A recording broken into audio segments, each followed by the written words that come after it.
السلام عليكم ورحمة الله وبركاته. إن الحمد لله نحمده ونستعينه ونستغفره ونعوذ بالله من شرور أنفسنا ومن سيئات أعمالنا. من يهده الله فلا مضل له ومن يضلله فلا هادي له، وأشهد أن لا إله إلا الله وحده لا شريك له، وأشهد أن محمدا عبده ورسوله. أما بعد. அன்பிற்கும் மதிப்புக்கும் உரிய இஸ்லாமிய சகோதர சகோதரிகளே, நமது இஸ்லாத்தின் அடிப்படைகளை ஆதாரபூர்வமாக புரிந்து கொள்ளுதல் என்ற தலைப்பிலே 3 மாத கற்கை நெறியின் 2வது மாதத்தில் நாம் காடி வைத்திருக்கிறோம். அல்ஹம்துலில்லாஹ். 5வது வகுப்பிலே நாம் அனைவரும் தற்பொழுது சமூகம் அளித்திருக்கின்றோம். அன்புக்குரிய இஸ்லாமிய சகோதர சகோதரிகளே, நாம் முதலாவதாக முஹம்மது ஸல்லல்லாஹு அலைஹி வஸல்லம் அவர்களுடைய இறை தூது உண்மையானது, அவர் அல்லாஹ்வின் உண்மையான ஒரு இறை தூதர் தான் என்பதற்கான சான்றுகளை 2 வகுப்புகளிலே நாம் பார்த்தோம். அந்த சான்றுகள் முஸ்லிம்களுக்கு மாத்திரம் சொல்லப்படத்தக்க சான்றுகள் அல்ல, மாற்றமாக எல்லோருக்கும், முஸ்லிம்கள் காஃபிர்கள், எந்த ஒரு யாருக்கெல்லாம் சிந்திக்கும் ஆற்றல் இருக்கின்றதோ அவர்கள் அனைவருக்கும் பொருத்தமான, அவர்கள் அனைவரிடமும் நாம் முன்வைக்க முடியுமான ஆதாரங்களை நாம் பார்த்தோம். அதனைத் தொடர்ந்து நாம் முஹம்மது ஸல்லல்லாஹு அலைஹி வஸல்லம் அவர்கள் இறை தூதர் என்பதற்கான அடுத்த கட்டமாக அவர்கள் இறை தூது என்பதை தெளிவுபடுத்தக்கூடிய பல சான்றுகளிலே ஒரு சான்றை விரிவாக நாம் பார்த்தோம். ஏற்கனவே முதல் 2 வகுப்புகளிலே நாம் பல சான்றுகளை பார்த்தோம். அதிலே ஒரு சான்றை நாம் குறிப்பிட்டு விட்டு அதனை தனியாக நாம் பார்ப்பதாக சொல்லிவிட்டு, அதுதான் அல் குர்ஆன். இந்த அல் குர்ஆன் என்பது மாத்திரம் நபி அவர்கள் இறை தூதர் என்பதற்கான, உண்மையான இறை தூதர் என்பதற்கான ஒரு விசேஷமான பிரத்யேகமான ஒரு ஆதாரம். அது எப்படி ஆதாரமாக அமைகின்றது என்பதை நாம் தனியாக 2 வகுப்புகளிலே பார்த்தோம். ஏனைய பல சான்றுகளை முதல் 2 வகுப்புகளிலே நாம் பார்த்தோம். ஒரு சான்றினுடைய விளக்கத்தை மேலதிகமான 2 வகுப்புகளிலே நாம் பார்த்தோம். அதிலே முதலாவது வகுப்பிலே நாம் அல் குர்ஆனை பற்றி நாம் என்ன சொன்னோம்? நபி அவர்களுடைய வரலாற்றை நாம் பார்க்கும் பொழுது அவர்களுடைய பிறப்பு, இறப்பு, அவர்களுடைய வாழ்க்கை, அவருடைய சமுதாயம், அவருடைய சூழல், அவருடைய கல்வித்தரம், இவற்றின் அடிப்படையில் நாம் நோக்கக்கூடிய நேரத்திலே அல் குர்ஆனை ஒருபோதும் அவர்களால் கொண்டு வந்திருக்க முடியாது, அல்லது வேறொரு மனிதன் மூலமாக அவருக்கு கற்றுக் கொடுக்கப்பட்டிருக்கவும் முடியாது, அல்லது ஜின்களால் அது கொடுக்கப்பட்டிருக்கவும் முடியாது என்பதற்கான சான்றுகளை நாம் ஒரு வகுப்பிலே பார்த்தோம். அதற்கு பின்னால் அந்த நபியருடைய வரலாறை நாம் கவனத்தில் கொள்ளாமல் விட்டாலும் கூட அல் குர்ஆனை மாத்திரம் நாம் எடுத்துக்கொண்டால், அல் குர்ஆனுடைய உள்ளடக்கத்தை மாத்திரம் வைத்து இது எவ்வாறு இறைவனிடமிருந்து வந்த தகவல் என்பதை நாம் புரிந்து கொள்வது என்பதை நாம் பார்த்தோம். அதற்கு முக்கியமாக நாம் முன்வைத்த சான்று என்னவென்று சொன்னால், அந்த அல் குர்ஆனை போன்ற ஒன்றை மனிதர்களாலோ ஜின்களாலோ கொண்டு வர முடியவில்லை, இதற்கு பின்னாலும் கொண்டு வர முடியாது என்ற அந்த சான்றைத்தான் நாம் விளக்கமாக பார்த்தோம். அது ஏன் அப்படி, அல் குர்ஆனிலே என்ன இருக்கிறது என்ற விடயங்களை நாம் சுருக்கமாக பார்த்தோம். அன்புக்குரிய இஸ்லாமிய சகோதர சகோதரிகளே, அந்த வகுப்பிலே ஒரு சகோதரர் ஒரு கேள்வியை கேட்டார். என்ன கேள்வி? நபி அவர்களுடைய அவர்களாக சிந்தித்து அவர்களுக்கு கனவில் தோன்றியதை அல்லது அவருடைய சிந்தனையில் உதித்த சில விடயங்களை சொல்லியிருக்கலாம் அல்லவா? வேறொருவரிடத்திலிருந்து அவர்கள் பெறாவிட்டாலும் அவர்களுடைய எண்ணத்திலே தோன்றியவற்றை வைத்து அல்லது கனவிலே கண்டவற்றை வைத்து அவர்கள் சொல்லியிருக்கலாம் அல்லவா என்று ஒரு கேள்வி கேட்கப்பட்டது. அதற்கான பதில்களை நாம் அந்த வகுப்பிலே சொல்லியிருந்தாலும் மேதிகமாக நாம் அதனை இந்த இடத்திலே சொல்வது பொருத்தம் என்று நினைத்து ஒரு சில விடயங்களை மாத்திரம் சொல்கிறேன். அன்பார்ந்த சகோதரர்களே, ஒருவருக்கு ஒரு கனவிலே வருவதும் அல்லது ஒருவருடைய சிந்தனையிலே ஊற்றெடுக்கக்கூடிய தகவல்களுக்கும் அல் குர்ஆனில் இடம்பெற்றிருக்கக்கூடிய தகவலுக்கும் இடையிலே மலைக்கும் மடுவுக்கும் இடையிலே உள்ள வித்தியாசம் இருக்கிறது. நீங்கள் எல்லோருக்கும் தெரியும், கனவிலே வரக்கூடிய ஒரு விடயம் எப்பொழுதும் தெளிவாக இருக்க மாட்டாது, அதிலே பல்வேறு விதமான விடயங்களை நாம் மறந்து விடுவோம். அதிலே பல விடயங்கள் தெளிவற்றதாக இருக்கும். ஆனால் அல் குர்ஆனில் உள்ள தகவல்கள் ஏதாவது ஒன்றிலே தெளிவற்ற தன்மை காணப்படுகிறதா, ஏதாவது மூடல் காணப்படுகிறதா? இல்லை. திட்ட தெளிவான நுணுக்கமான எந்த விதமான தவறும் இல்லாத மிகவும் திட்ட தெளிவான தகவல்கள், அறிவுபூர்வமான தகவல்கள், அறிவுபூர்வமான வாதங்கள் என்பதை நாம் சட்டதிட்டங்கள் என்பதை பார்க்கின்றோம். அதே போல ஒரு மனிதனுடைய உள்ளத்திலே தோன்றக்கூடிய ஒரு விடயம் ஒரு நாளும் ஒரு அறிவுடன் சம்பந்தப்பட்ட விடயமாக இருக்குமே தவிர, சிந்தனையுடன் சம்பந்தப்பட்ட தகவல்களாக இருக்குமே தவிர, வரலாற்றை யாராலும் ஊகித்து சொல்ல முடியாது. நம்ம அவற்றையெல்லாம் அந்த வகுப்புகளிலே பார்த்திருக்கிறோம். வரலாற்றை யாராலும் ஊகித்து சொல்ல முடியுமா? இந்த காலத்திலே ஆதம் அலைஹிஸ்ஸலாம் அவர்கள் இப்படி படைக்கப்பட்டார்கள், இன்ன உரையாடல்கள் நடந்தன, இந்த நபிமார்களுக்கு இப்படி நடந்தன, அவருடைய கூட்டத்துடன் இப்படி எல்லாம் அவர்கள் உரையாடினார்கள், அவர்களுக்கு இப்படி எல்லாம் அழிவு ஏற்பட்டது என்பதை எந்த ஒரு திறமைசாலியாலும் கற்பனை செய்ய முடியாது. எவ்வளவுதான் ஒரு மனிதனுக்கு விவேகம் கொடுக்கப்பட்டிருந்தாலும் அவரால் சில கருத்துக்களைத்தான் சொல்ல முடியுமே தவிர, சில நல்ல ஆரோக்கியமான ஆக்கபூர்வமான கருத்துக்களைத்தான் சொல்ல முடியுமே தவிர, அவர்களால் ஒரு நாளும் என்ன சொல்ல முடியாது, வரலாற்றை சொல்ல முடியாது.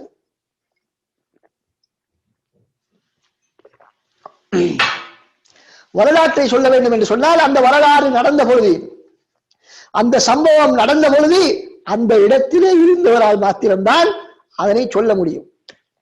அந்த இடத்திலே இருந்தவரால் மாத்திரம்தான் அதனை சொல்ல முடியும். அதனை யாரும் கனவின் மூலமாகவோ அல்லது மனித சிந்தனை மூலமாக சிந்தித்தோ ஒரு நாளும் சொல்ல முடியாது என்பதை நாம் புரிந்து கொள்ள முடியும். இன்னும் பல பதில்கள் இருந்தாலும் இவ்வளவு இத்துடன் நாம் அதனை சுருக்கிக் கொள்கின்றோம். இன்றைய வகுப்பில் அன்பார்ந்த சகோதரர்களே, மிகவும் முக்கியமான ஒரு தலைப்பு, அதுதான் சுன்னா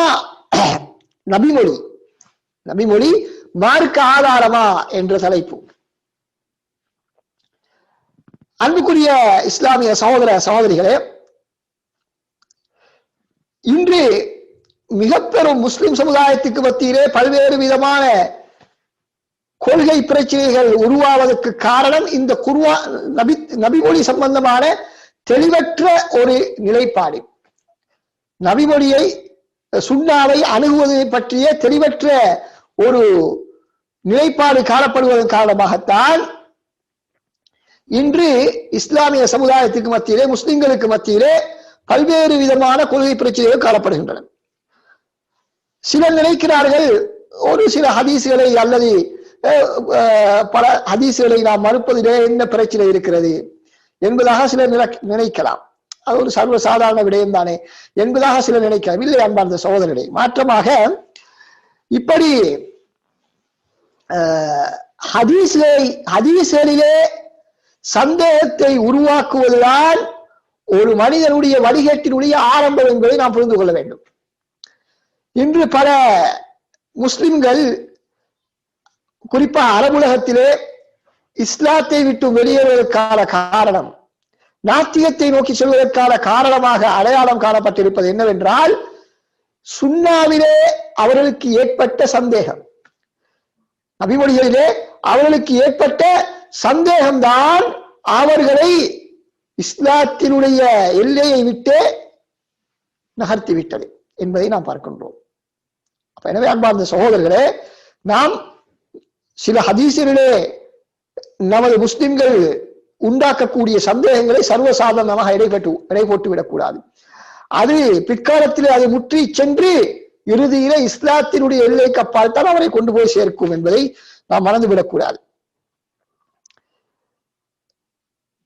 அடுத்ததாக, இன்று நவீன சிந்தனைவாதிகள் இஸ்லாத்தை நவீனமயப்படுத்த வேண்டும் என்ற எண்ணத்திலே திரியக்கூடிய சிலர் என்ன செய்கிறார்கள், அவர்களும் பல ஹதீஸ்களை மறுக்கிறார்கள் என்பதை நாம் பார்க்கின்றோம். சிலர் இஸ்லாத்தை விட்டு வெளியேறிவிட்டார்கள், இன்னும் சிலர் பல ஹதீஸ்களை மறுத்துக் கொண்டு முஸ்லிம்களாக வாழ்ந்து கொண்டிருக்கிறார்கள். பல ஹதீஸ்களை அவர்கள் ஏற்றுக்கொள்வதில்லை. காரணம், பகுத்தறிவுக்கு பொருந்தவில்லை, நவீன காலத்துக்கு பொருந்தவில்லை, சூழலுக்கு பொருந்தவில்லை என்ற பல்வேறு காரணங்களை வைத்து அவர்கள் ஹதீஸ்களை மறுத்துக் கொண்டிருக்கிறார்கள். அடுத்ததாக அன்பார்ந்த சகோதரர்களே, இன்னும் சிலர் என்ன செய்கிறார்கள் என்று சொன்னால்,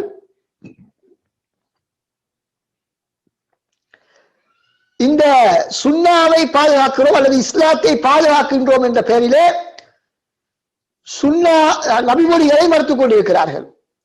என்ன செய்கிறார்கள்? அவர்களுடைய நோக்கம் என்ன? இஸ்லாத்தை பற்றிய தப்பபிப்பிராயங்களை இல்லாமலாக்க வேண்டும், அந்நியர்களை இஸ்லாத்தின் பக்கம் கவர வேண்டும், இஸ்லாத்தை பற்றி ஒரு நல்லெண்ணத்தை மாற்று மக்களுக்கு மத்தியிலே உருவாக்க வேண்டும் என்ற உண்மையான நல்லெண்ணம். ஆனால் அந்த நல்லெண்ணம் மாத்திரம் இருப்பது போதால், மாற்றமாக சரியான முறையிலே தான் இஸ்லாத்தை முன்வைக்க வேண்டும். நுகர்வோர்களுக்கு ஏற்றது போல் நாம் நமது வியாபார உற்பத்திகளை வழங்க முடியுமே தவிர குர்ஆன் சுன்னாவை நாம் வழங்க முடியாது. குர்ஆன் சுன்னாவை இருப்பது போன்றுதான் நாம் மக்களுக்கு மத்தியில் முன்வைக்க வேண்டும்.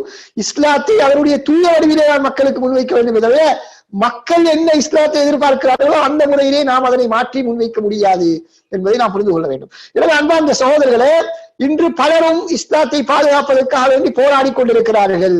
அந்நியர்களுக்கு இஸ்லாத்தை எடுத்து வைத்துக் கொண்டிருக்கிறார்கள். இஸ்லாத்தை பற்றிய தப்பபிப்பிராயத்தை நீக்குவதற்காக பாடுபட்டுக் கொண்டிருக்கிறார்கள். ஆனால் பிரச்சனை என்ன?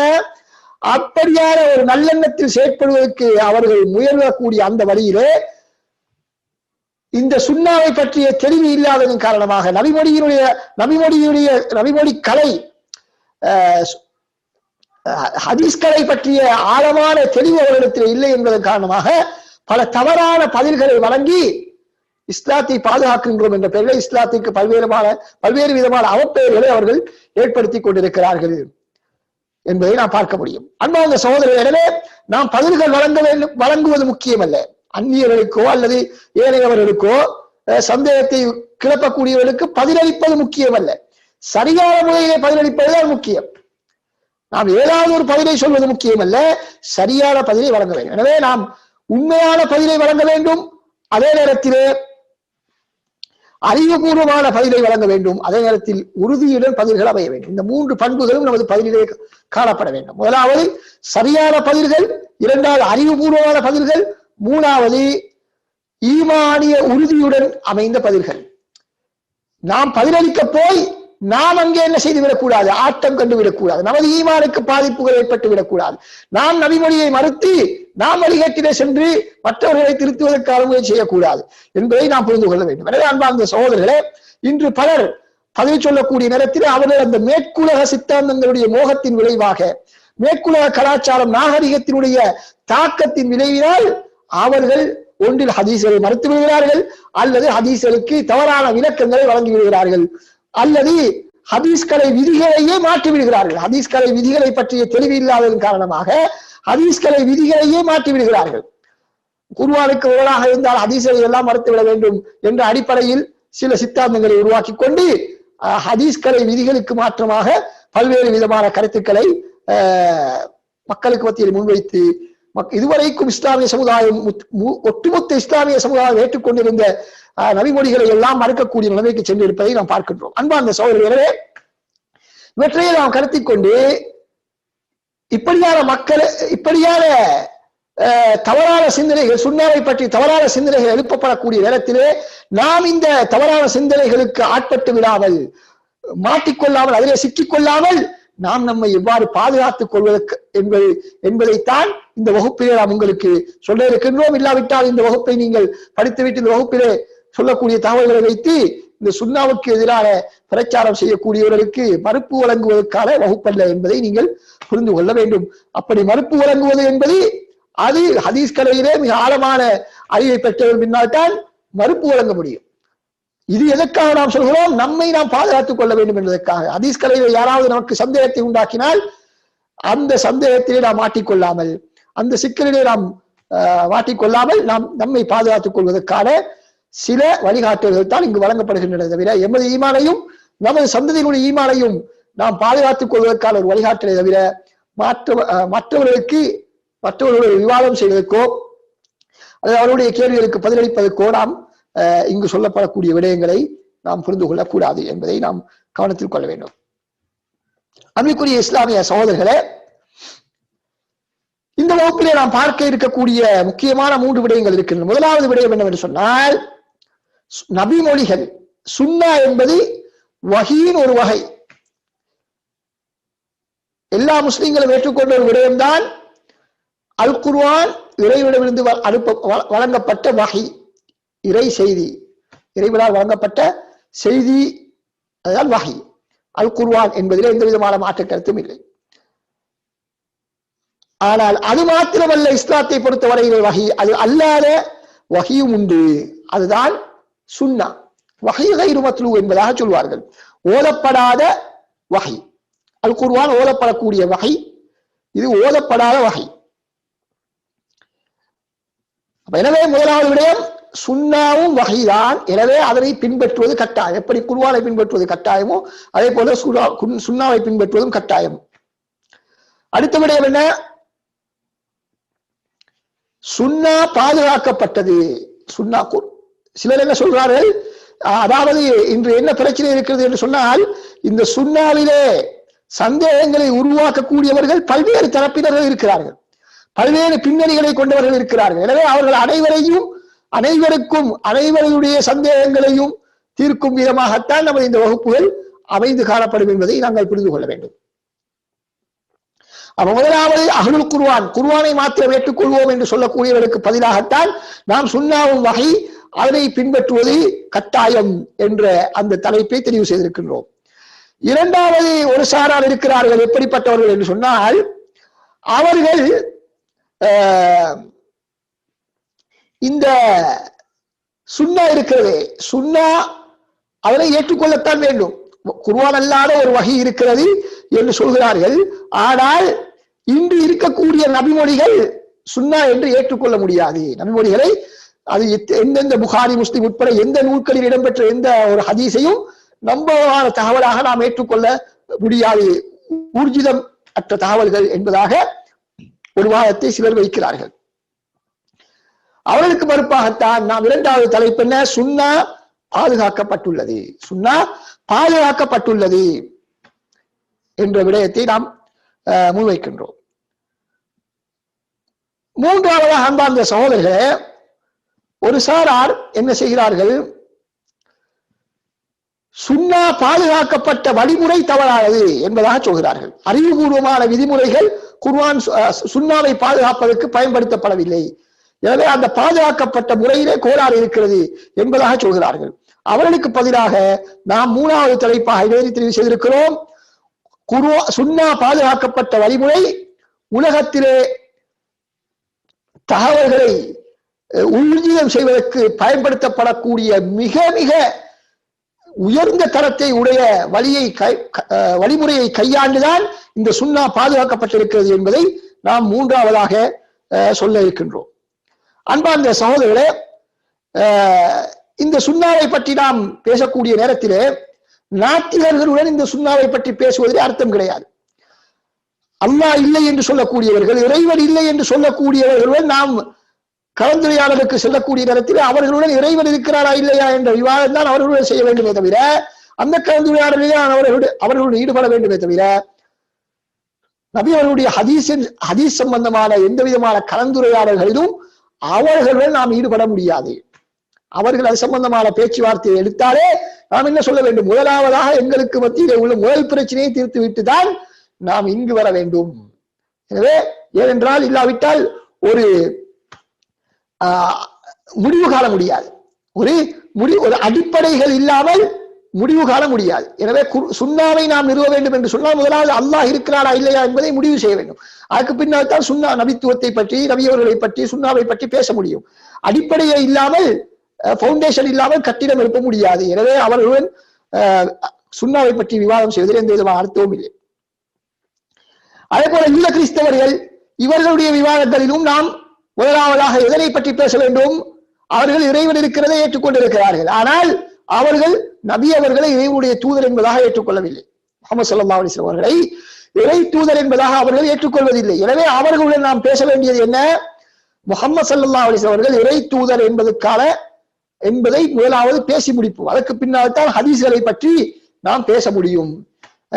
அப்படி இல்லாமல் நாம் புகாரி முஸ்லிமிலே உள்ள ஹதீஸ்கள் சரியானதா இல்லையா என்பதை கிறிஸ்தவர்களுடன் யூதர்களுடன் விவாதிப்பதில் எந்த பயனும் இல்லையே. அவர்கள் முதலாவதாக முஹம்மது ஸல்லல்லாஹு அலைஹி வஸல்லம் இறை தூதர் என்பதாக ஏற்றுக்கொள்ளவில்லை. அவர்கள் ஏற்றுக்கொண்டதன் பின்னால் அதனை ஏற்றுக்கொள்வதற்காகத்தான் நாம் முதலாவது 2 வகுப்புகளிலேயும் அடுத்த 3வது 4வது வகுப்பிலும் பயன்படுத்திய அந்த வழிமுறைகளை பயன்படுத்தி அவர்களுடன் நாம் அது சம்பந்தமாக கலந்துரையாட வேண்டும். அடுத்ததாக அன்பார்ந்த சகோதரர்களே,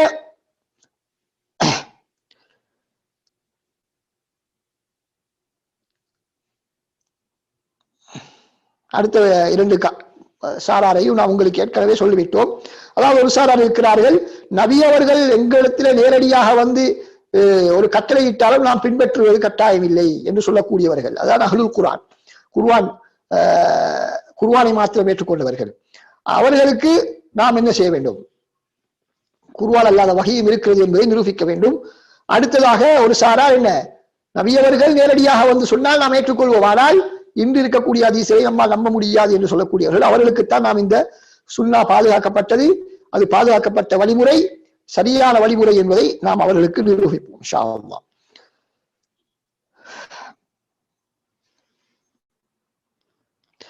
அந்த சகோதரர் அடுத்து சுன்னாவை பற்றி பேசக்கூடிய நேரத்திலே மிக முக்கியமாக நாம் புரிந்து கொள்ள வேண்டும், இந்த சுன்னா இல்லாவிட்டால் இஸ்லாமே இல்லை.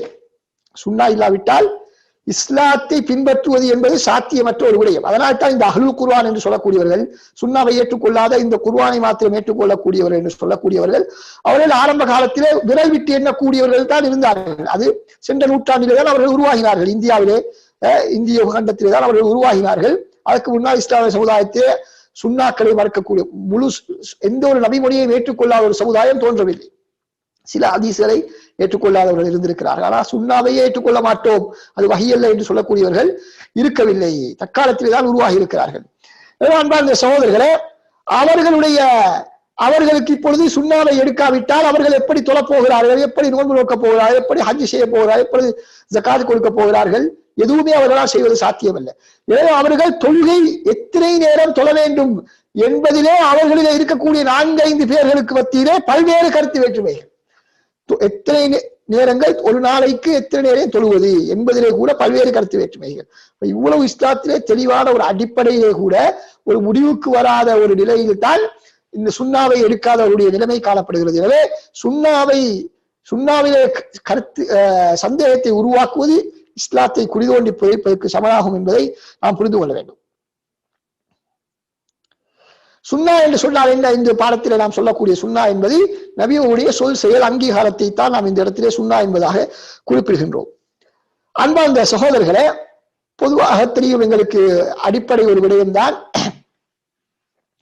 ஒரு ஹதீஸை ஏற்றுக்கொள்வதாக இருந்தால் அந்த ஹதீஸ் 5 சோதனை சாவடி, 5 செக் போஸ்டுகளை கடக்க வேண்டும்.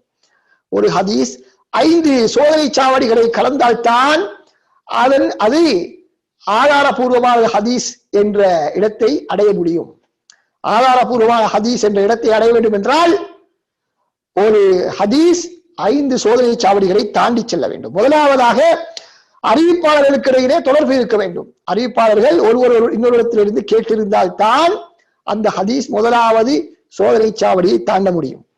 இரண்டாவது, அந்த சோதனை சாவடியை தாண்டிவிட்டால் அவர் தப்பி செல்ல முடியாது. அதற்கு பின்னால் இரண்டாவது கட்டம் என்ன? அந்த ஒவ்வொரு அறிவிப்பாளரும், அந்த ஹதீஸை அறிவிக்கக்கூடிய ஒவ்வொரு அறிவிப்பாளரும் நல்லொழுக்கமும் மார்க்கப்பற்றும் உள்ளவர்களாக இருக்கிறார்களா என்று சோதனை செய்யப்படும். வெறுமனே இது இரண்டாவது செக் போஸ்ட். மூன்றாவது செக் பாயிண்ட் என்ன? மூன்றாவது சோதனை சாவடி அதுதான் அவர் தகவல்களை சரியான முறையிலே பாதுகாத்து மற்றவர்களுக்கு சொல்வதற்கு ஆற்றல் உள்ளவரா என்று அவரை பரிசோதிக்கப்படும். அன்பார்ந்த சகோதரர்களே, இதனை நாம் பின்னால் இன்ஷா அல்லாஹ் விரிவாக பார்ப்போம்.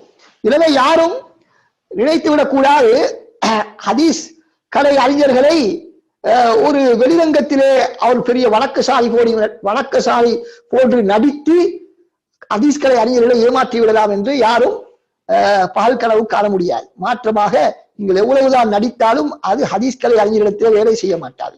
மாற்றமாக நீங்கள் எவ்வளவு பெரும் வணக்கசாலியாக இருந்தாலும், அல்லாஹ்வுடைய இறைநேசராக இருந்தாலும், உங்களிடத்திலே ஹதீஸை சரியான முறையிலே மரணமிட்டு அல்லது எழுதி வைத்து அதை சரியான முறையிலே ஒப்புவிக்கும் திறமை இல்லையா, அது அவர் ஹதீஸ் கலை அறிஞரிடத்திலே அவருடைய ஹதீஸ்களை ஏற்றுக்கொள்ளப்பட மாட்டார். அதனால்தான் ஒரு வணக்கசாலி இருந்தார், நல்லடியார், அலி இப்னு ஸைத் இப்னு ஜுதான் என்று சொல்லப்படக்கூடிய ஒரு அறிவிப்பாளர். அவருடைய வணக்கம் எப்படிப்பட்டது தெரியுமா? சொல்கிறார்கள், நாளைக்கு கியாமத்தினால் வரும் என்று அவரிடத்திலே சொல்லப்பட்டாலும் அவருக்கு தற்போது செய்திருக்கக்கூடிய அமலை விட கூடுதலாக செய்வதற்கு எந்த அமலும் இருக்க மாட்டாது. அந்த அளவுக்கு அதிகமாக அமல் செய்யக்கூடியவர். ஆனால் அவருடைய ஹதீஸை அறிஞர்கள் ஏற்றுக்கொள்ள மாட்டார்கள். மாலிக் ரஹ்மத்துல்லாஹி சொல்கிறார்கள், இந்த மஸ்ஜித் நபவியிலே பல நல்லடியார்களை நான் கண்டிருக்கிறேன், ஆனால் அவர்களிடத்திலிருந்து நான் ஹதீஸ்களை எடுப்பது கிடையாது. காரணம் என்ன? அவர் எவ்வளவுதான் நல்லவராக இருந்தாலும் ஹதீஸ்களை சரியான முறையிலே பாதுகாக்கக்கூடிய திறமை அவர்களுக்கு இருக்கவில்லை. எனவே மூன்றாவது சோதனை நல்லடியார்களாக இருந்தாலும் மூணாவது சோதனை சாவடியிலே ஒருவர் தாண்டாவிட்டால் அவருக்கு அதற்கு அப்பா சொல்ல முடியாது. அன்பார்ந்த சகோதரர்களே, இப்படி அவர் எப்படி ஒரு மனிதனுடைய திறமையை அவர்கள் பரிசோதிப்பார்கள் என்று சொன்னால் அதுக்கு பல்வேறு வழிமுறைகள் இருக்கின்றன. சில அறிஞர்கள் என்ன செய்வார்கள், ஒரு அறிவிப்பாளத்தில் சென்று அவருடைய ஹதீஸ்களை வாசித்துக்காரு. உதாரணமாக, நான் அறிவித்த ஹதீஸ்களை என்னிடத்திலே கொண்டு வந்து வாசித்து காட்டுவார்கள். எனது மனசக்தியை அவர்கள் எப்படி பரிசோதிப்பார்கள்?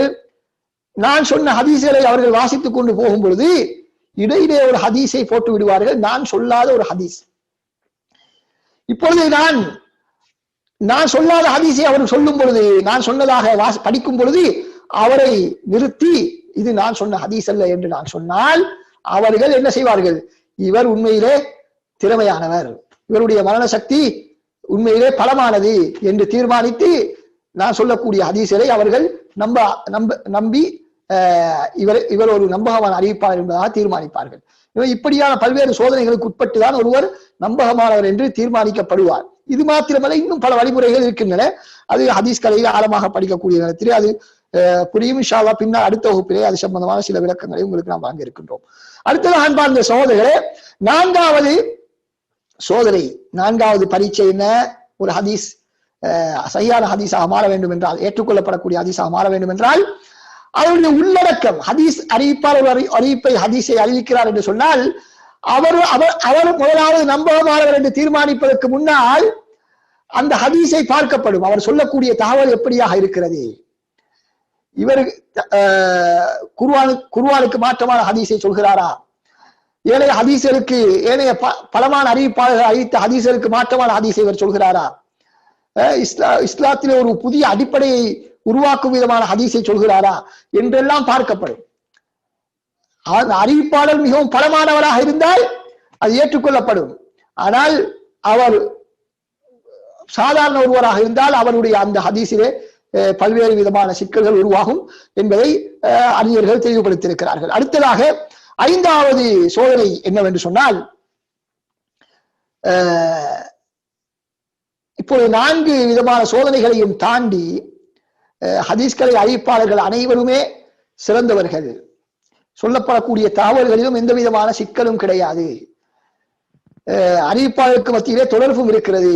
இப்பொழுது ஹதீஸ் மிகவும் திட்ட தெளிவாக ஆதாரபூர்வமான ஹதீஸ் அறிவிப்பாளர் வரிசையுடன் கருத்திலும் எந்த விதமான கோளாறும் இல்லாமல் எங்களிடத்தில் வந்து சேர்ந்திருக்கிறது என்று சொன்னால் உடனடியாக நாம் எடுத்துக்கொள்வோமா? இல்லை.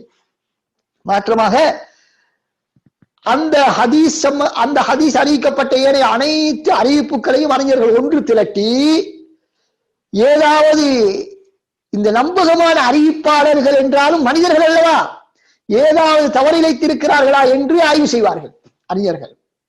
நம்பகமான அறிவிப்பாளர்கள் என்பதற்காக வேண்டி உடனடியாக அவருடைய தவறுகளை எடுத்துக்கொள்வதில்லை, மாற்றமாக அதையும் ஆய்வு செய்வார்கள். நம்பகமான அறிவிப்பாளர்களாக இருந்தாலும் ஏதாவது கவனஈனமாக எங்காவது தவறுகள் விட்டிருக்கிறார்களா என்று ஆய்வு செய்வார்கள். அன்பார்ந்த சகோதரர்களே, அப்படியும் ஆய்வு செய்து அந்த பரீட்சையிலும் என்ன வெற்றி பெற்று விட்டால் தான் அந்த ஹதீஸ் ஏற்றுக்கொள்ளப்பட்ட ஹதீஸாக முடிவு செய்யப்படும். அன்பார்ந்த சகோதரர்களே, இப்படியெல்லாம் முடிவு செய்யப்பட்டுதான் புகாரி முஸ்லிம் போன்ற கிரந்தங்களில், குறிப்பாக புகாரி முஸ்லிம்களில் இடம்பெற்றிருக்கக்கூடிய ஹதீஸ்கள் ஆதாரபூர்வமானவை என்று தீர்மானிக்கப்பட்டிருக்கிறது. இப்படி இருக்கக்கூடிய நேரத்திலே தற்காலத்திலே வந்த ஒருவர் அந்த அந்த 5வது வழிமுறை இருக்கிறது, அதனை எல்லோராலும் அதனை கண்டுபிடிக்க முடியாது. அந்த குறைகளை 5வது பரிசோதனை என்பது நம்பகமான அறிவிப்பாளர்களுடைய ஹதீஸ்களுக்குரிய பரிசோதனை. யாருக்கு? நம்பகமான அறிவிப்பாளருடைய ஹதீஸ்களுக்குரிய பரிசோதனை தான் 5வது பரிசோதனை. அன்பார்ந்த சகோதரர்களே, எனவே ஹதீஸ்களை அறிஞர்கள் அறிவிப்பாளர்கள் உண்மையானவர்களாக இருந்தால் அந்த ஹதீஸ்களை எல்லாம் அப்படியே எழுதி வைத்து விட்டு சென்று விட்டார்கள் என்று நாம் புரிந்து கொள்ளக்கூடாது. மாற்றமாக அனைத்து விதத்திலும் அவற்றை ஆய்வு செய்தான் அறிஞர்கள் என்ன செய்திருக்கிறார்கள், இந்த ஹதீஸை ஆதாரபூர்வமானது என்பதாக தீர்மானித்திருக்கிறார்கள். இதுதான் ஹதீஸ்களை பற்றிய மிக மிக மிக மிக மிக சுருக்கமான ஒரு அறிமுகம் அன்பார்ந்த சகோதரர்களே. இந்த 5 பரிசோதனைகளும் ஒரு ஹதீஸ் உண்மையிலே நபி அவர்கள் கூறியது என்பதை தீர்மானிப்பதற்கு போதுமானதுதானா என்பதை இன்ஷா அல்லாஹ் அடுத்த வகுப்பிலே நாம் பார்ப்போம். அடுத்த வகுப்பிலே அது எப்படி அது அறிவுபூர்வமான முறை என்பதை இன்ஷா அல்லாஹ் அடுத்த வகுப்பிலே நாம் பார்க்க இருக்கிறோம். ஆனா இப்போது நாம் என்ன சொல்ல போகிறோம், சுன்னா என்பது வஹியா இல்லையா? சுன்னா வஹியா இருந்தால் எல்லோரும் ஏற்றுக்கொள்ள வேண்டும். வஹி இல்லாவிட்டால் அதிலே மாற்று கருத்துக்கள் ஏற்படுவதற்கு வாய்ப்பு இருக்கிறது. இப்போ வஹி என்பதை நாம் எப்படி நிரூபிப்பது என்பதை நாம் பார்ப்போம். அன்பார்ந்த சகோதரர்களே, எங்களுக்கு தெரியும் நபி ஸல்லல்லாஹு அலைஹி வஸல்லம் அவருடைய சொல் செயல் அங்கீகாரங்களை எடுத்துக்கொண்டால் எங்களுக்கு தெரியும் அதிலே பல விடயங்கள் அல்லாஹ்வினால் சொல்லப்பட்டு நபி அவர்கள் சொன்ன விடயங்கள், அல்லாஹ்வினால் சொல்லப்பட்டு நபி அவர்களின் மூலமாக சொல்லப்பட்ட விடயங்கள், குர்ஆன் அல்லாத வேற விடயங்கள் இருக்கின்றன. அதிலே மாற்று கருத்து கிடையாது. ஆனால் சுன்னா வஹியா இல்லையா என்று பேசக்கூடிய இடத்தில் எங்கு பிரச்சனை வருகிறது என்று சொன்னால், நபி அவர்கள் இஜ்திஹாது செய்து நபி அவர்களாக எடுத்த சில முடிவுகள் இருக்கின்றன. அந்த முடிவுகளை அல்லாஹ் சுப்ஹானஹு வ தஆலா என்ன செய்திருக்கிறார், விமர்சனம் செய்திருக்கிறார். நீங்கள் செய்த தவறு இப்படி செய்திருக்க கூடாது, இப்படித்தான் செய்திருக்க வேண்டும் என்று அல்லாஹ் சுப்ஹானஹு வ தஆலா விமர்சனம் செய்திருக்கிறார். எனவே அந்த அடிப்படையிலே நபி அவர்கள் செய்த சில சொந்த முடிவுகளும் இருக்கலாம் அல்லவா, அது எப்படி வஹியாக மாறலாம் என்று ஒரு கேள்வி சிலருக்கு இருக்கின்றது. அன்பார்ந்த சகோதரர்களே, நபியவர்களுக்கு அல்லாஹ் தஆலா அறிவித்து நமக்கு சொன்ன தகவல்களும் நபிமொழிகளும் வஹிதான். அப்படி அல்லாஹ்வின் மூலமாக நேரடியாக அறிவிக்கப்படாமல் நபியவர்களாக முடிவெடுத்து வழங்கிய தீர்ப்புகளும் வஹிதான் என்பதுதான் சரியான கருத்து. அது எப்படி வஹியாக மாறுகிறது? முதலாவது, நேரடியாக அல்லாஹ்வால் சொல்லப்பட்ட விடயங்களை நபி அவர்கள் நமக்கு சொன்னது. இரண்டாவது, நபி அவர்களாக எடுத்த முடிவை அல்லாஹ் சுப்ஹானஹு வ தஆலா மாற்றாவிட்டால் அது அல்லாஹ்வுடைய அங்கீகாரம் அதற்கு இருக்கிறது. எனவே அல்லாஹ் தஆலா அங்கீகாரம் வழங்கிவிட்டார் என்ற அடிப்படையில் அது வஹியாக மாறுகிறது. அது தவறாக இருந்திருந்தால் அல்லாஹ் தஆலா கண்டித்திருப்பான். எனவே கண்டிக்காவிட்டால் அது அல்லாஹ்வுடைய அங்கீகாரத்தை பெற்று வஹியாக மாறுகிறது. அல்லது அல்லாஹ் தஆலா கண்டித்த அந்த சட்டத்தை மாற்றினாலும் அதுவும் வஹியாக மாறிவிடுகிறது. எனவே எப்படி பார்த்தாலும் சுன்னா வஹியாக மாறிவிடுகிறது என்பதுதான் ஏற்றுக்கொள்ளத்தக்க கருத்தாக இருக்கிறது. இப்போது சுன்னா வஹி என்பதற்காக ஆதாரங்களை நாம் குர்ஆனிலே இருந்து நாம் பார்ப்போம். முதலாவது சான்று என்னவென்று சொன்னால், அல்லாஹ் சுப்ஹானஹு வ தஆலா சூரத்துல் நஜ்மிலே எப்படி சொல்கிறான், வமா யன்திகு அனில் ஹவா இன் ஹுவ இல்லா வஹ்யுன் யுஹா. நபி அவர்கள் மனோ இச்சையின் பிரகாரம் பேசுவதில்லை, அவரது பேச்சு அறிவிக்கப்படும் வஹி என்று வேறொன்றும் இல்லை. நபி அவர்களுடைய பேச்சு அனைத்துமே அவருடைய இச்சையின் பிரகாரம், மனோ இச்சையின் பிரகாரம் வந்ததல்ல. மாற்றமாக மார்க்கம் சம்பந்தமாக அவர்கள் சொல்லக்கூடிய அனைத்து கருத்துக்களுமே வஹியின் அடிப்படையில் தான் நபி அவர்கள் சொல்கிறார்கள் என்பதை அல் குர்ஆன் சொல்கிறது. அது எப்படி வஹியாகும் என்பதைத்தான் நான் ஏற்கனவே உங்களுக்கு சொல்லியிருக்கிறேன். நபி அவர்களுடைய சொந்த முடிவாக இருந்தாலும் கூட அதனை அல்லாஹ் தஆலா அங்கீகரித்து விடுகிறான். எனவே அது வஹியாக மாறிவிடுகிறது. நபி அவர்கள் இந்த வசனத்தில் என்ன அல்லாஹ் தஆலா சொல்கிறான், நபி அவர்கள் மொழி வமா யன்திகு, நுதுக் என்று சொன்னால் மொழிகள், நாவினால் வெளிவரக்கூடிய அனைத்துக்கும் நுதுக், பேச்சு என்பதாக சொல்லப்படும் அரபியிலே. நபி அவர்களுடைய பேச்சு அனைத்துமே வஹி என்று சொன்னால் என்ன, நபி அவர்கள் குர்ஆனை மாத்திரம் பேசவில்லையே, சொல்லவில்லையே, மாற்றமாக குர்ஆன் அல்லாத இன்னும் எத்தனையோ கட்டளைகளை பிறப்பித்திருக்கிறார்கள். எனவே அவைகளும் என்ன, வஹிதான். நபி அவருடைய சொல் அனைத்துமே வஹிதான் என்பதை எங்களுக்கு தெளிவுபடுத்துகிறது. குர்ஆனாக இருந்தாலும் சரி, குர்ஆன் அல்லாத வேறு நபி அவருடைய கருத்துக்களாக இருந்தாலும் அதுவும் வஹி என்பதை இந்த வசனம் எங்களுக்கு தெளிவாக சொல்கிறது. எனவே இந்த கருத்தை இது மொழி ரீதியாகவும் அந்த கருத்து பொருந்துகிறது. நுதுக்கு என்ற வார்த்தையிலே ஹதீஸும் அடங்குகிறது, நபி மொழியும் அடங்கி விடுகிறது. அதே போல அந்த வசன நடையும் இரண்டையும் உள்ளடக்குகிறது. அடுத்ததாக அறிஞர்கள் பலரும் இந்த கருத்தை ஏற்றுக்கொண்டிருக்கிறார்கள். இப்னு ஹிப்பான், இமாம் பகவி, இமாம் குர்துபி, இமாம் ஷௌகானி, இன்னும் பல அறிஞர்கள் இந்த வசனம் சுன்னாவும் வஹி என்பதற்கான ஆதாரம் என்பதாக அவர்கள் குறிப்பிட்டிருக்கிறார்கள். எனவே அன்பார்ந்த சகோதரரே, இந்த சூரத்துல் நஜ்முடைய இந்த வசனம் சுன்னா வஹி என்பதற்கான ஆதாரம். இரண்டாவது ஆதாரம், அல்லாஹ் தஆலா குர்ஆன்ல சொல்கிறார், மய்யுதாஇர் ரசூல ஃபகத் அத்தா அல்லாஹ், யார் தூதருக்கு கட்டுப்படுவாரோ அவர் அல்லாஹ்வுக்கு கட்டுப்பட்டு விட்டார் என்பதாக அல் குர்ஆன் சொல்கிறது.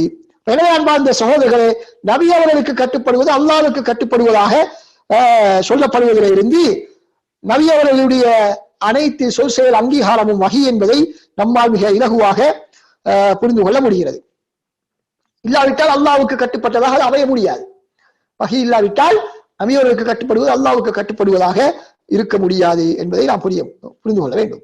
மூன்றாவதாக அல்லாஹ் சுப்ஹானஹு வ தஆலா நபி அவர்களை பார்த்து என்ன சொல்கிறான்? இத்தபி மா உன்ஸில இலைக மின் ரப்பிக், உங்கள் இறைவனிடத்திலிருந்து உங்களுக்கு அருளப்பட்டதை நீங்கள் பின்பற்றுங்கள் என்று சொல்கிறான். இன்னும் ஒரு வசனத்திலே நபி அவர்கள் சொல்கிறார்கள், இன்னத்தபி இல்லா மா யூஹா இலை, எனக்கு வஹியாக சொல்லப்படுவதைத்தான் நான் பின்பற்றுகிறேன், எனக்கு வஹியாக சொல்லப்படுவதைத்தான் நான் பின்பற்றுகிறேன். இதிலிருந்து நாம் என்ன புரிந்து கொள்கின்றோம்?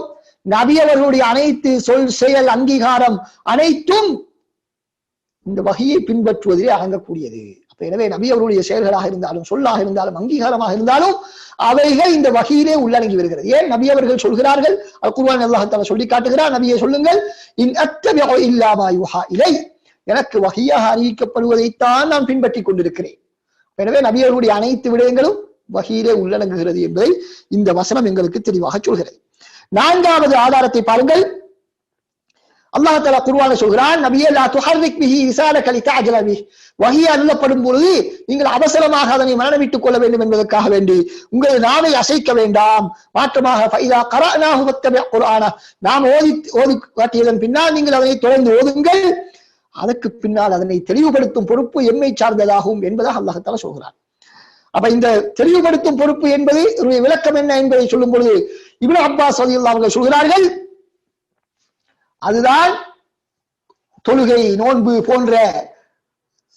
போன்ற வழக்கங்களின் விபரமான சட்டங்களை தெளிவுபடுத்துதல் என்பதாக அவர்கள் விளக்கம் சொல்கிறார்கள். அப்ப எனவே அன்பார்ந்த சகோதரரே, இந்த தொழுகை பற்றிய நோன்பு பற்றிய விபரமான சட்டங்கள் அனைத்தும் சுன்னாவிலே தான் இடம்பெற்றிருக்கிறது. எனவே அல்லாஹ் தஆலா என்ன சொல்கிறார்? இந்த குர்ஆனை தெளிவுபடுத்தும் பொறுப்பு, குர்ஆனில் சொல்லப்பட்ட சட்டதிட்டங்களுடைய விவரங்களை உங்களுக்கு வழங்கும் பொறுப்பு எங்களுடையது என்று சொல்கிறார். அப்ப எனவே நபி அவர்கள் குர்ஆனுக்கு விளக்கமாக சொன்ன அனைத்துமே, அவர்கள் வாழ்ந்து காட்டிய வாழ்க்கை அனைத்துமே வஹீரே உள்ளடங்கி இருக்கிறது. ஏன்? அல்லாஹ்வுடைய பொறுப்பு என்பதாக அல்லாஹ் தஆலா சொல்லி இருக்கிறான் என்பதை நாம் பார்க்கின்றோம். இந்த கருத்தை இமாம் தபரி, இமாம் குர்துபி போன்ற பல அறிஞர்கள் தெளிவுபடுத்தி இருக்கிறார்கள். இது நேரடியான ஆதாரங்கள், நேரடியான 4 ஆதாரங்களை நாம் முன்வைத்திருக்கிறோம். குர்ஆன் சுன்னாவும் வஹீதான் என்பதற்கான ஆதாரம், நபியோடைய சொல் செயல் அங்கீகாரம் அனைத்துமே வஹீலே உள்ளடங்கும் என்பதற்கான 4 ஆதாரங்கள், நேரடி ஆதாரங்கள். இப்போது நாம் மறைமுகமான சில ஆதாரங்களை பார்ப்போம். மறைமுகமான ஆதாரங்கள் என்று சொன்னால் அவைகள் எப்படிப்பட்ட ஆதாரங்கள் என்றால், குர்ஆனிலே உள்ள ஆதாரங்கள், அந்த ஆதாரங்களின் அடிப்படையில் எங்களுக்கு ஒரு முக்கியமான விடயத்தை அந்த ஆதாரங்கள் உணர்த்துகின்றன. என்ன? குர்ஆன் அல்லாத வஹியும் இருக்கிறது, குர்ஆன் அல்லாத வேறு வஹியும் நபியவர்களுக்கு அருளப்பட்டிருக்கிறது என்பதற்கான சில சான்றுகளை குர்ஆனிலே நாம் பார்க்க முடியும். அன்பார்ந்த சகோதரர்களே, இதுதான் அஹ்லுல் குர்ஆன் தன்னை குர்ஆனை மாத்திரம் பின்பற்றக்கூடியவர் என்று சொல்லக்கூடியவர்களுக்கு மறுப்பாக அமையக்கூடிய ஆதாரங்கள். மேலே நாம் சொன்ன ஆதாரங்களை அவரிடத்திலே நாம் முன்வைத்தால் அவர்கள் என்ன செய்வார்கள்? இவற்றுக்கெல்லாம் மாற்று விளக்கங்களை கூறி, ஏதாவது சாட்டுப்போக்குகளை கூறி தப்பி சென்று விடுவார்கள். ஆனால் இப்போது நாம் சொல்லக்கூடிய ஆதாரங்களுக்கு முன்னால் அவர்கள் கட்டாயம் மண்டியிட்டுதான் ஆக வேண்டும். அவர்கள் குர்ஆன் அல்லாத வேறொரு வஹி இருக்கிறதாக ஏற்றுக்கொண்டுதான் ஆக வேண்டும் என்பதற்கான ஆதாரங்களை நாம் இப்பொழுது பார்ப்போம். முதலாவது ஆதாரம் என்னவென்று சொன்னால், அல்லாஹ் சுப்ஹானஹு வ தஆலா சூரத்து தஹ்ரீம் 66வது அத்தியாயம் 3வது வசனத்தில் என்ன சொல்கிறான்?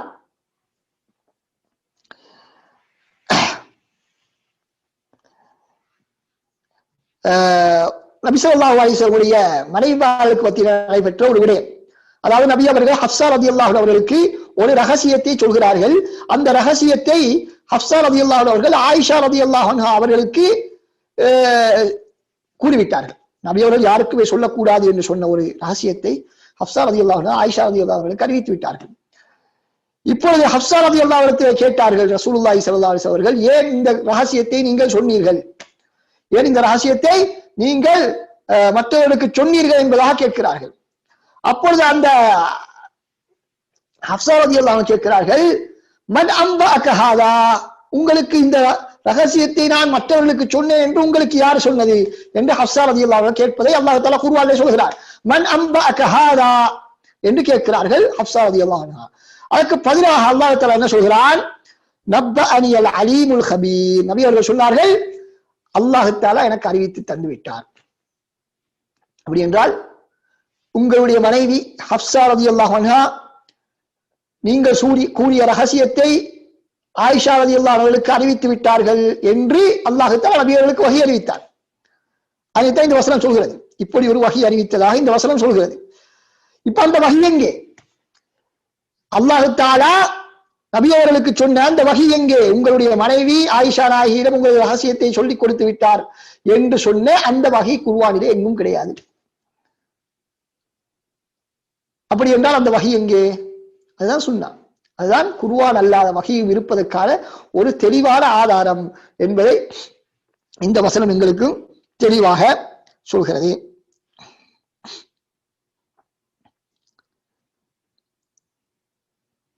இன்னும் ஒரு வசனத்தை, இரண்டாவது ஆதாரத்தை பாருங்கள். இரண்டாவது ஆதாரத்தை பாருங்கள். என்ன ஆதாரம்? அல்லாஹ் சுப்ஹானஹு வ தஆலா சொல்கிறான், பதிலில் அல்லாஹ் நீங்கள் பொறுமையுடனும் இறைச்சலுடன் நடந்து கொண்டால் 3000 மாணவர்களை கொண்டு உதவுவான் என்று அல்லாஹ் சுப்ஹானஹு வ தஆலா சொல்கிறான். அலை யக்ஃபியக்கும் யுமித்தக்கும் ரப்புக்கும் பிஸலாசதி ஆலாஃபின் மினல் மலாயிகதி முன்ஸலீன். பதில் யுத்தத்திலே உங்களுக்கு அல்லாஹ் தஆலா 3000 மலக்குகளை இறக்கி உதவி செய்தது போதாதா என்று அல் குர்ஆன் ஒரு வசனம் இருக்கிறது. இந்த வசனம் எப்பொழுது இறங்குகிறது? உஹதுடைய யுத்தத்துக்கு பின்னால் இறங்குகிறது. ஆனால் இது எதனை பற்றி பேசுகிறது? பத்ர் யுத்தத்தில் நடைபெற்ற ஒரு தகவலை பற்றி பேசுகிறது. என்ன தகவல்?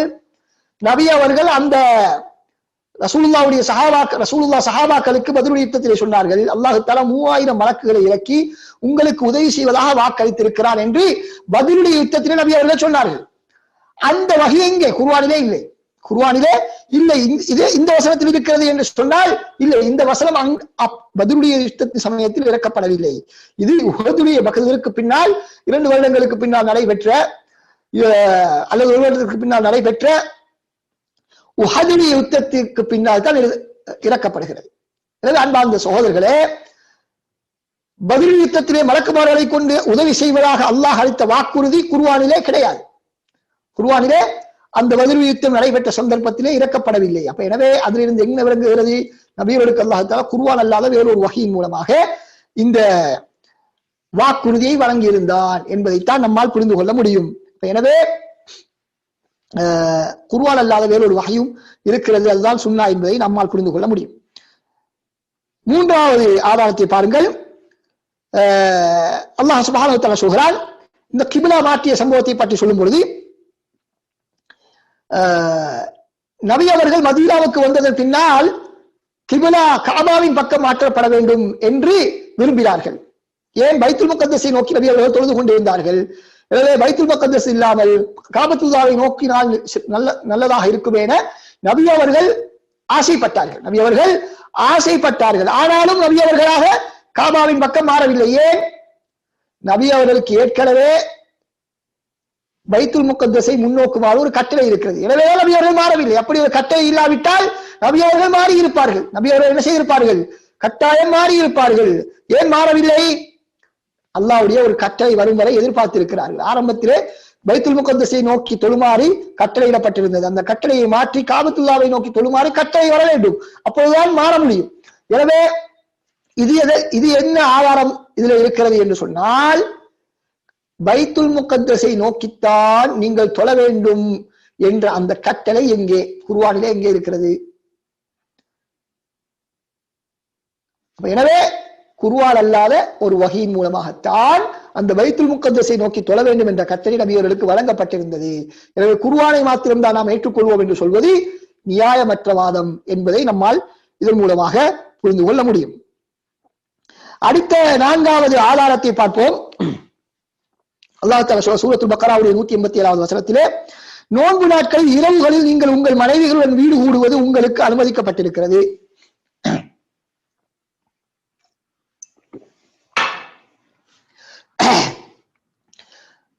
அதாவது நோன்பு காலத்திலே, ரமதானுடைய காலத்திலே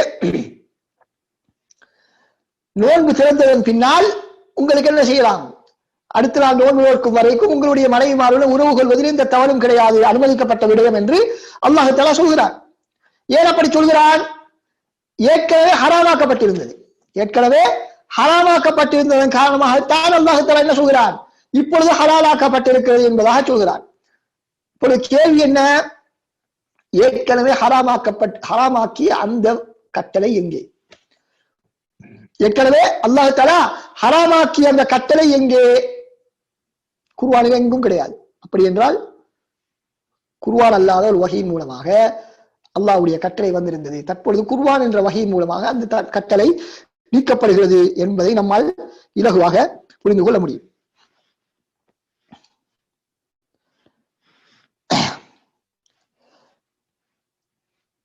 அடுத்ததாக அன்பார்ந்த சகோதரர்களே,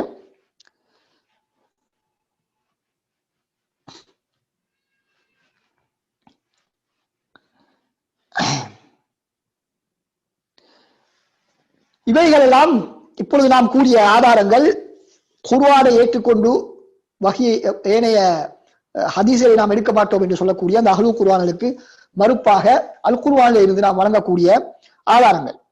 இந்த ஆதாரங்கள் குர்ஆனை மாத்திரம்தான் ஏற்றுக்கொள்வோம் என்று சொல்லக்கூடிய அந்த சாராருக்கு பொருத்தமான ஆதாரங்கள். இப்பொழுது நாம் பார்ப்போம்.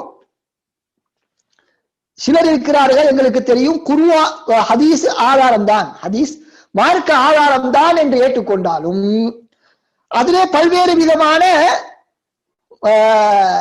சில புதிய சித்தாந்தங்களை உருவாக்கி கொண்டு பல ஹதீஸ்களை நடைமுறைப்படுத்தாமல் இருப்பதற்கான சில சட்டங்களை அவர்கள் வகுத்திருக்கிறார். அதாவது சிலர் வழி செய்திகளின் மூலமாக சில அறிவிப்பாளர் வரிசையின் மூலமாக வரக்கூடிய ஹதீஸ்களை அக்கீதாவிலே நாம் எடுக்க மாட்டோம். பலர் வழி செய்திகளை மாத்திரம்தான் அக்கீதாவிலே நாம் எடுப்போம்.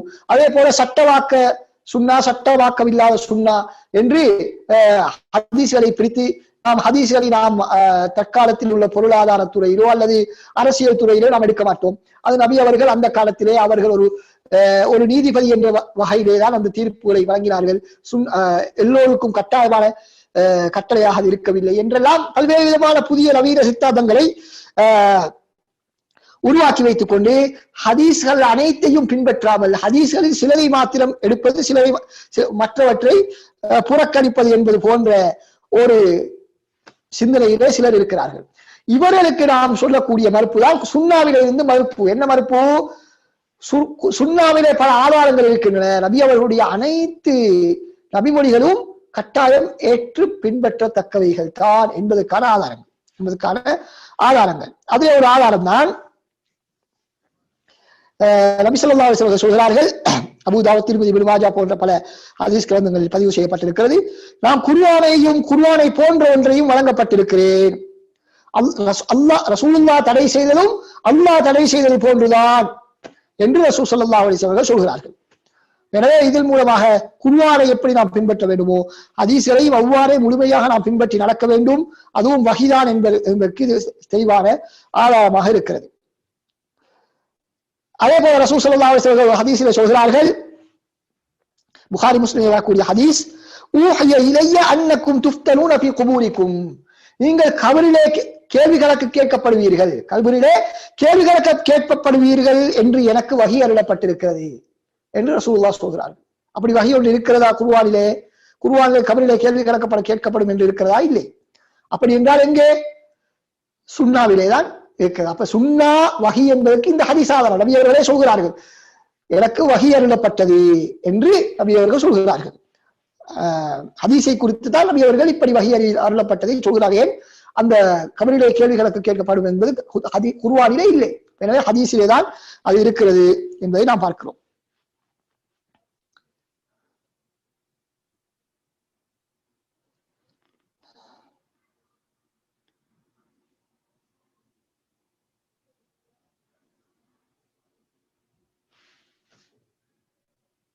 ஆனால் சில அறிஞர்கள் என்ன குர்ஆனிலே இருந்தும் கூட பல்வேறு ஆதாரங்களை காட்டியிருக்கிறார்கள்.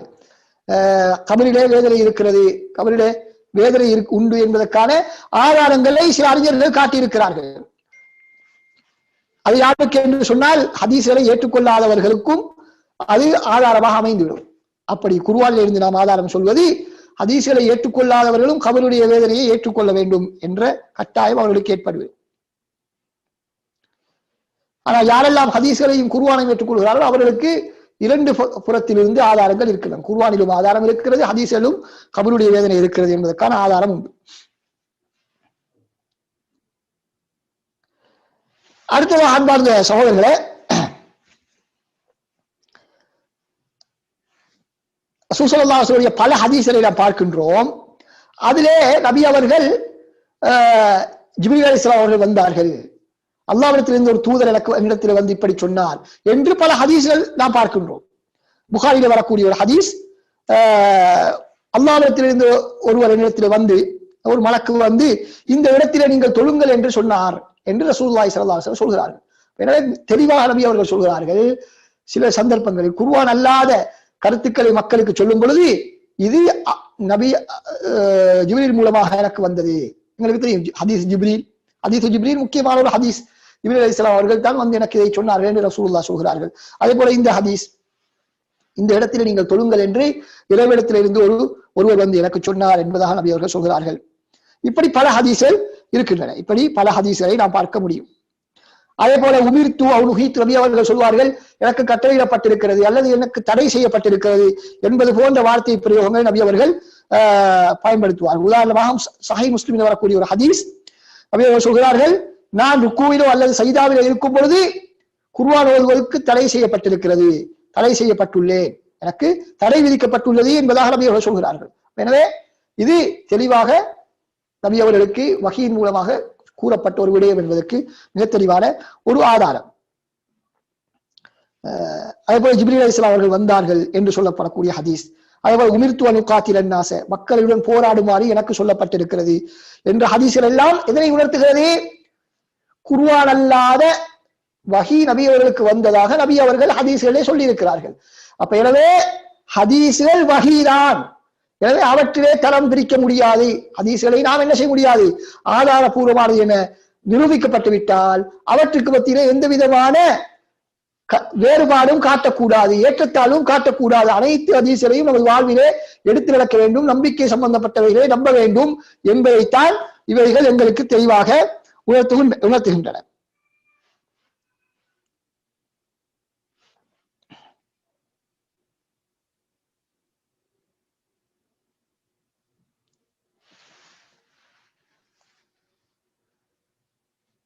அதே போல அடுத்த ஏழை ஆதாரங்களை நாம் பார்த்தால் இவைகள் நேரடியாக ஹதீஸில இருந்து ஹதீஸ்களும் சுன்னாவும் வஹீதான் என்பதற்கான ஆதாரங்களை தான் இப்பொழுது நான் உங்களுக்கு சொன்னேன். இப்படி ஒரு மலக்கு அந்த இடத்துல சொன்னார், ஜிப்ரீல் அலைஹிஸ்ஸலாம் அவர்கள் வந்து சொன்னார், எனக்கு கட்டளையிடப்பட்டிருக்கிறது, எனக்கு தடை செய்யப்பட்டிருக்கிறது என்று இந்த வார்த்தை பிரயோகங்கள் எல்லாம் ஹதீஸும் வஹீ என்பதற்கான ஹதீஸ் மூலமான ஆதாரங்கள். அடுத்ததாக நாம் பார்க்கிறோம், ரசூல் ஸல்லல்லாஹு அலைஹி வஸல்லம் அவர்கள் சில விடயங்களை செய்துவிட்டு, இதை நீங்கள் என்னிடத்திலிருந்து கற்றுக்கொள்ளுங்கள், ஹஜ்ஜுடைய வழக்கத்தை செய்துவிட்டு ஹுது அன்னி மனாசிக்கக்கும், உங்களுடைய ஹஜ் கிரியைகளை என்னிடத்திலிருந்து நீங்கள் கற்றுக்கொள்ளுங்கள் என்பதாக சொன்னார்கள். தொழுதுவிட்டு ரசூலுல்லாஹ் என்னை போன்று நீங்கள் தொழுங்கள் என்பதாக சொன்னார்கள். அப்ப இவை அனைத்து எதனை எங்களுக்கு சொல்லி காட்டுகிறது, நபி அவர்களை பின்பற்றுவது கட்டாயம், சுன்னாவை எடுத்து நடப்பது கட்டாயம் என்பதை எங்களுக்கு மிக தெளிவாக உணர்த்தி கொண்டிருக்கிறது.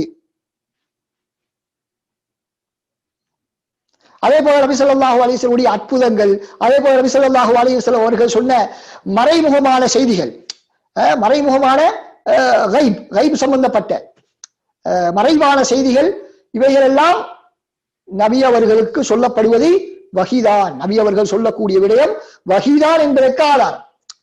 நபி அவர்கள் நிகழ்த்தக்கூடிய அற்புதங்கள் இருக்கிறது, இவைகள் மூலமாக நாம் எதனை புரிந்துகிறோம், அது வஹீ மூலமாக நடைபெறக்கூடிய ஒரு விடயம். ஏன் மனிதனால் அது செய்ய முடியாது? அப்படி என்றால் அல்லாஹ்வின் மூலமாகத்தான் அந்த அற்புதம் நிகழ்த்தப்பட்டிருக்க வேண்டும். எனவே அது வஹீ, நபியருடைய அந்த செயற்பாடு வஹீ. அதே போல நபி அவர்கள் சொல்லக்கூடிய மறைவான தகவல்கள், மனிதனுடைய புலன்களுக்கு அப்பாற்பட்ட தகவல்கள், அவைகள் மனிதனால் சொல்ல முடியாதவை. அப்ப எனவே அது வஹீயாகத்தான் இருக்க வேண்டும். வஹீயாகத்தான் நபி அவர்கள் சிந்தித்து சொல்ல முடியாது, அது வஹீதான். எனவே நபி அவர்கள் சொன்ன அந்த மறைமுகமான தகவல்கள், அவர்களுக்கு இடம்பெற்ற அற்புதங்கள், இவைகள் அனைத்துமே நபி அவர்களுடைய பொன்மொழிகள், நபிமொழிகள், வஹீதான் என்பதற்கான மறைமுகமான ஆதாரங்களாக இருந்து கொண்டிருக்கின்றன. நபி அவர்கள் சொன்ன எத்தனையோ அற்புதங்கள், மறைவான நிகழ்வுகள், எதிர்கால நிகழ்வுகள் சம்பந்தமான நபி அவர்கள் எதிர்வு கூறிய எத்தனையோ எதிர்வு கூறல்கள் அவர்களுடைய காலத்தில் நடந்த, அவர்களுக்கு பின்னால் சஹாபாக்களுடைய காலத்தில் அல்லது தற்போது நடந்து கொண்டிருக்கின்றன என்பது நபி அவர்களுடைய ஹதீஸ்கள் வஹி என்பதற்கான முக்கியமான ஆதாரங்களில் ஒன்று. நபிகளுடைய எதிர்வு கூறல்கள் ஹதீஸ்கள் வஹி என்பதற்கான ஆதாரங்களில் மிக முக்கியமான ஒன்று என்பதை நாம் புரிந்து கொள்ள வேண்டும்.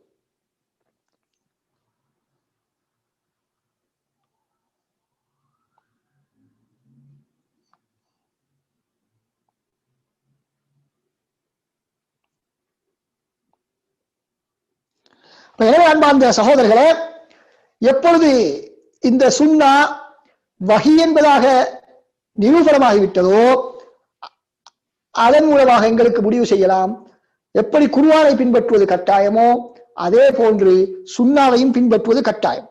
அதைத்தான் அல்லாஹ் தஆலா குர்ஆனில் சூரத் அன்ஃபால் என்ன சொல்கிறான்? யா அய்யுஹல்லதீன ஆமனூ அத்தீஉல்லாஹ வ ரசூலஹு, நீங்கள் அல்லாஹ்வுக்கும் கட்டுப்படுங்கள், அவருடைய தூதருக்கும் கட்டுப்படுங்கள். வமா ஆதாகுமுர் ரசூலு ஃபஹுதூஹு வமா நஹாகும் அன்ஹு ஃபன்தஹு, நபி அவர்கள் கொண்டு வந்ததை நீங்கள் எடுத்து வரவுங்கள், அவர்கள் தடை செய்ததை நீங்கள் விட்டு விடுங்கள்.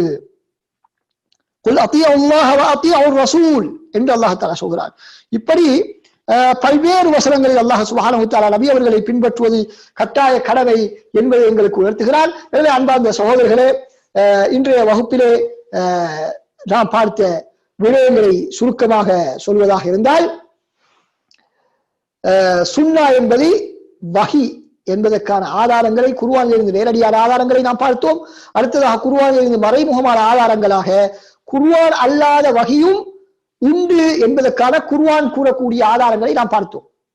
குர்ஆனுடைய அந்த வசனங்களை நாம் பார்க்கும் பொழுது குர்ஆனிலே இல்லாமல் வெளியிலும் அல்லாஹ் தஆலா நபியர்களுக்கு வஹி அறிவித்திருக்கிறார் என்பதற்கான ஆதாரங்களை குர்ஆனிலே நாம் பார்க்க முடியும். எனவே இந்த ஆதாரங்கள் அஹ்லுல் குர்ஆன் என்று தம்மை சொல்லிக் கொள்ளக்கூடிய, குர்ஆனை மாத்திரம் நாம் பின்பற்றுவோம் என்று சொல்லக்கூடியவர்களுக்கு எதிரான ஆதாரங்கள், அவர்கள் ஹதீஸ்களையும் பின்பற்றித்தான் ஆக வேண்டும் என்பதற்கான ஆதாரங்கள்.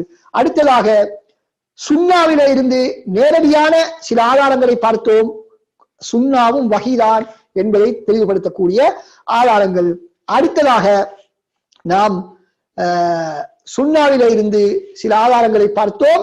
என்ன ஆதாரங்கள்? அவை மறைமுகமான ஆதாரங்கள். அதாவது சுன்னாவிலே உள்ள பல விடயங்களை நாம் பார்க்கக்கூடிய நேரத்திலே அவைகள் வஹியாகத்தான் இருக்க வேண்டும், வஹியாகத்தான் இருக்க வேண்டும் என்பதற்கான ஆதாரங்கள். அதுதான் நபி அவர்களுக்கு இடம்பெற்ற மோஜிசா, நபி அவர்கள் சொன்ன மறைவான விடயங்கள். நபி அவர்கள் சில காரியங்களை செய்துவிட்டு இதனை நீங்கள் என்னிடத்திலிருந்து கற்றுக்கொண்டு அதனை அமல் செய்யுங்கள் என்று சொன்னது, நபி அவர்கள் சொன்ன மறைமுகமான விடயங்கள். இவைகளெல்லாம் நபி அவர்கள் சொன்னவை வஹி என்பதற்கான ஆதாரங்கள். எனவே அது வஹி என்று நிரூபணமாகிவிட்டால் குர்ஆனை போல அதையும் பின்பற்றுவது கட்டாயம். இறைத்தல் அல்லாஹ் தஆலா குர்ஆனிலே பல இடங்களில் நீங்கள் நபி அவர்கள் சொன்னதை அவர்களுக்கு கட்டுப்படுங்கள், அவர்கள் சொன்னதை எடுத்துக்கொள்ளுங்கள், தவிர்த்து கொள்ளுங்கள் என்று அல்லாஹ் சுப்ஹானஹு வ தஆலா சொல்கிறான். எனவே அன்பார்ந்த சகோதரர்களே, இன்ஷா அல்லாஹ் அடுத்த வகுப்பிலே தான் மிக முக்கியமான சில விடயங்களை நாம் பார்க்க இருக்கின்றோம். அதாவது இந்த சுன்னா வஹி என்பதெல்லாம் ஓகே, அதிலே எங்களுக்கு எந்த விதமான மாற்று கருத்தும் கிடையாது. ஆனால் தற்பொழுது நம்மிடத்திலே இந்த புகாரி, முஸ்லிம் உட்பட ஏனைய ஹதீஸ்களை நூட்களிலே இருக்கக்கூடிய இந்த ஹதீஸ்கள் உண்மையிலே நபி அவர்கள் சொன்னதுதானா, சொன்னதுதான் என்பதற்கான என்ன உத்தரவாதம் என்பதை இன்ஷா அல்லாஹ் நாம் பார்க்க இருக்கின்றோம். எனவே அந்த வகுப்பிலேயும் நீங்கள் அனைவரும் முழுமையாக கலந்து கொண்டு பயன் பெற்றுக் கொள்ளுமாறு வேண்டி விடைபெறுகிறேன். வாஹிரு தஅவானா அல்ஹம்துலில்லாஹி ரப்பில் ஆலமீன். வஸ்ஸலாமு அலைக்கும் வரஹ்மத்துல்லாஹி வபரகாத்துஹு.